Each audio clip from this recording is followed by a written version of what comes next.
It wasn't the prettiest football. And a flag at the end of the play. Flag is thrown. Flag is down. But it was rarely boring. We've seen a lot. Alexander Johnson forgot how to tackle. Still going. Inside the 10 for the touchdown. It's not going to get much easier for Alexander Johnson.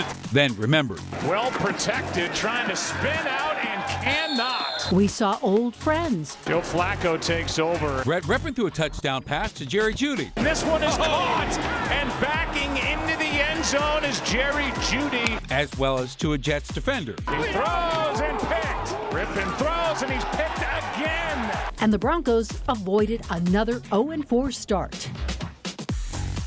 Well, the Broncos didn't play the prettiest game, but they finished on the right side of the scoreboard. Let's all just be glad the NFL doesn't grade on style points, right?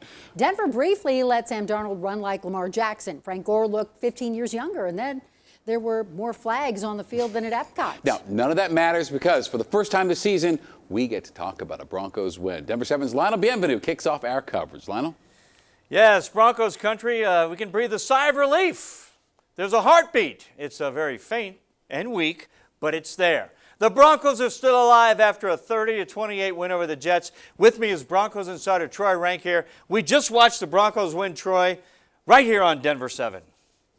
Yeah, and here's the deal. They're undefeated when they're on Denver7, so we'll take it. Yes. That football game was like Sharknado is a movie. I mean, it was crazy, all these weird twists and turns, but all that matters is they finished for the first time. Brett Rippon did. He's a roller coaster. That's my nickname for him. Yeah. Roller coaster Rippon. But they found a way, Lionel. I know. 2 touchdown passes, 3 interceptions, back and forth.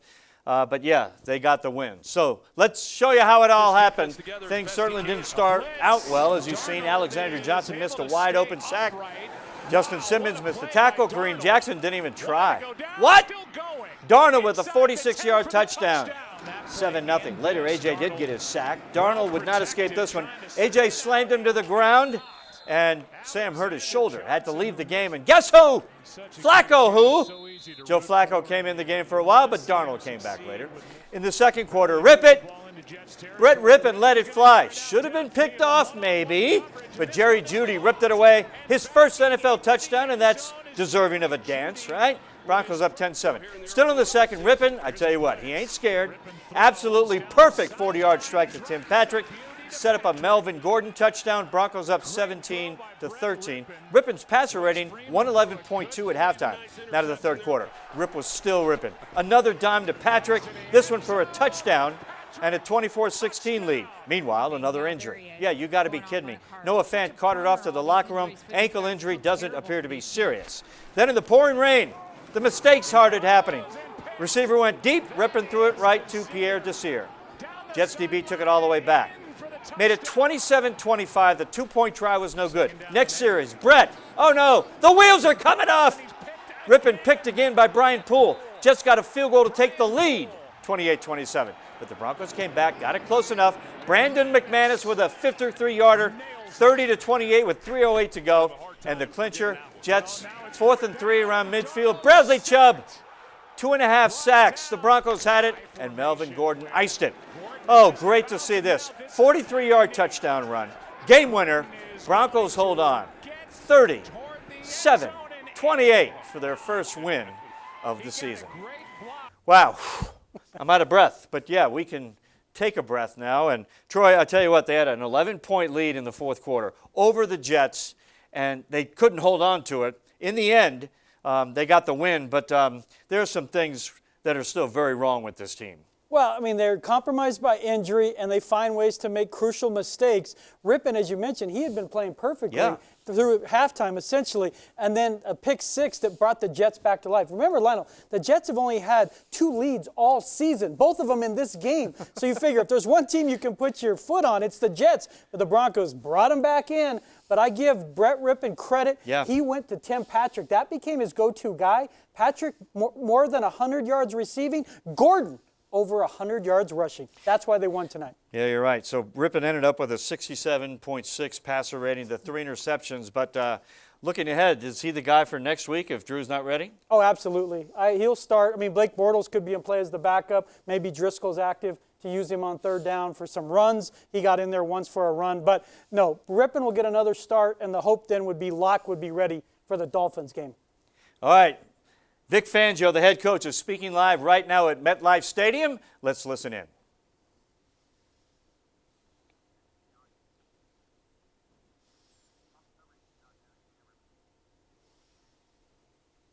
It appears, Lionel, that Vic knocked over his camera at MetLife Stadium. At least for once, it didn't go dark for the Broncos. Well, this is great. This is live TV. You can see the reporters that are waiting to ask questions. Vic had sat down at his press conference and knocked over the camera. Is that correct?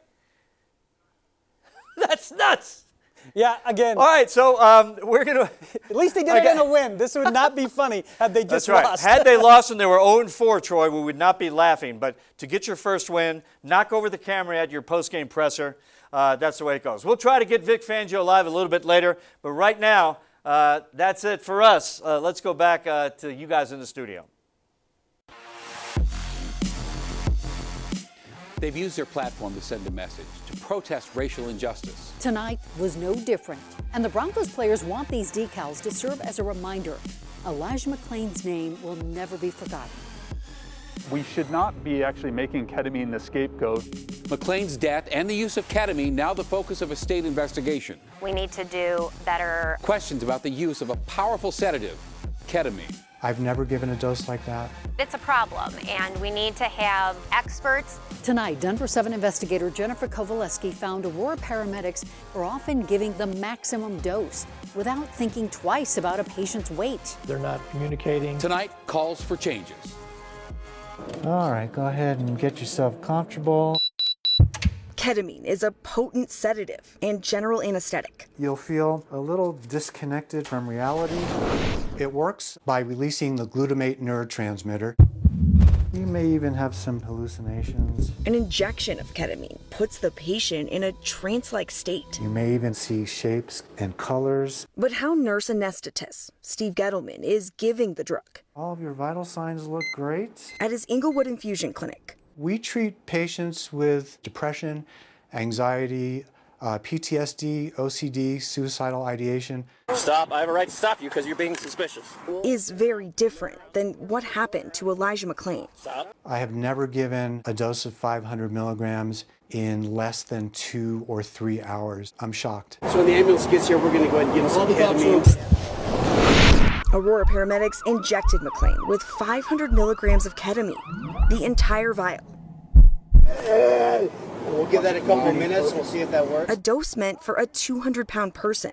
McClain weighed just 143 pounds. The coroner ruled his death undetermined, but couldn't rule out a negative reaction to the drug. The incident with Elijah McClain about a year ago really brought ketamine to the forefront. McClain's death is why Aurora City Councilman Curtis Gardner pushed for a temporary ban. It really demonstrates to the community we're taking this seriously. But before that ban took effect, records show Aurora paramedics administered ketamine 25 times since 2018.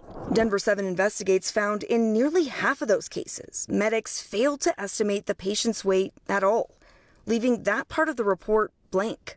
And almost every time a patient's weight is missing, paramedics are giving 500 milligrams, the maximum dose of ketamine. It's important for me to make sure that when we're estimating weights for a weight-based drug, that we are getting those estimates correct. Made aware of the doses that were used in those high-profile cases. Dr. Daniel Janik is a local anesthesiologist. We were concerned for the safety. He's also on the board of the Colorado Society of Anesthesiologists. Calling on CDPHE to temporarily suspend the excited delirium portion of the ketamine waiver program. The state grants waivers for paramedics to use ketamine to treat excited delirium, a form of agitation normally associated with chronic drug abuse, mental illness, or both. More than 90 agencies have approval. Data shows medics have used the drug 902 times for excited delirium in just 2.5 years.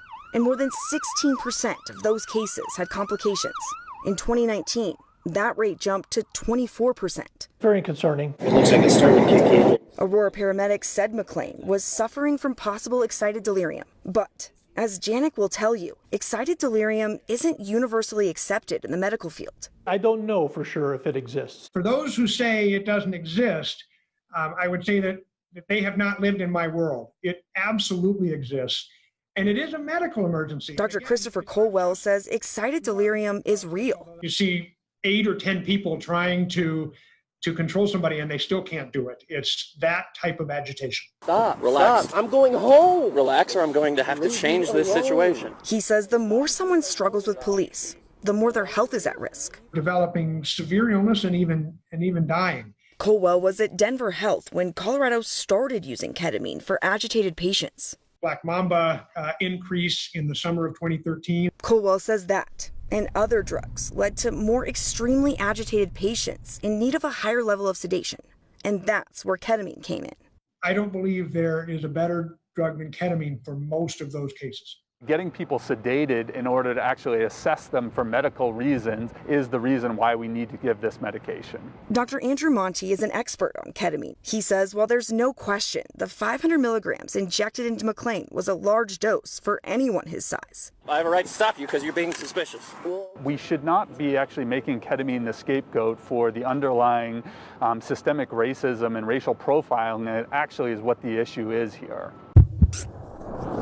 But with such a high complication rate for treating excited delirium, Aurora's mayor pro tem and medical experts are now calling on the state to do more. We definitely need to do something, and we cannot let this continue as is. The state recently announced it plans to review its ketamine waiver program. A group of experts are looking at the drug's safety. The review will last at least 12 weeks, and a final report will be made public. Much more to come.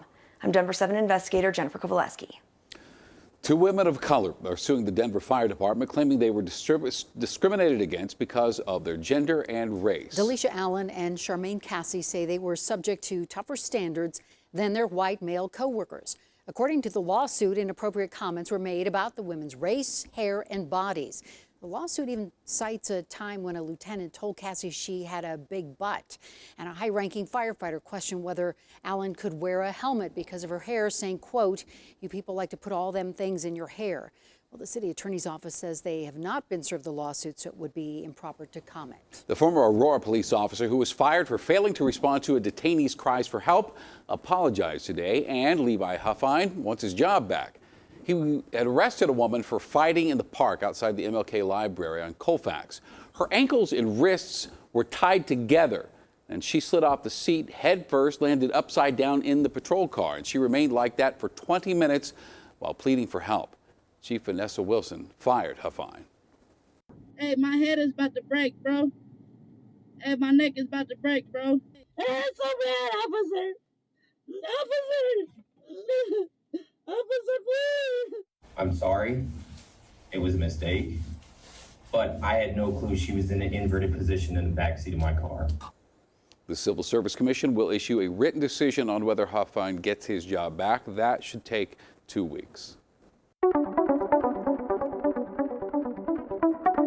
It's a little scary, you know? But yeah, it's pretty scary knowing that there's COVID in here. More than 6 months into this health crisis. With COVID-19, we still don't have a drug that's effective against it. Colorado is rebounding. But tonight, a new threat approaches: flu season. Having 2 respiratory viruses hit us at the same time, like 2 hurricanes hitting us at the same time, is a big deal. Potential for our hospitals to become overwhelmed. Now, last year, more than 3,500 Coloradans were hospitalized because of the flu. 7,000 have already been hospitalized this year due to COVID. Vaccination is key. Tonight, the state is asking you to do your part. Anyone older than 6 months, get vaccinated. So that we don't spread this flu virus to those we love. Colorado leaders have ordered thousands of extra doses of the flu vaccine this year. The state usually receives 5,000 publicly funded flu doses from the CDC to cover underinsured or uninsured adults. And this year, they have ordered an additional 293,000 doses. On top of that, more than 35,000 pediatric doses. State leaders encourage you to get vaccinated in the next 2 weeks. The president and first lady are quarantined tonight after one of the president's closest aides, Hope Hicks, tested positive for coronavirus. And Hicks has traveled with the president multiple times recently, including to the debate in Cleveland on Tuesday. Hicks was also seen boarding Marine One Wednesday as Trump headed to a campaign rally in Minnesota. She is experiencing symptoms. The president said tonight he and the first lady have been tested and they're waiting for results.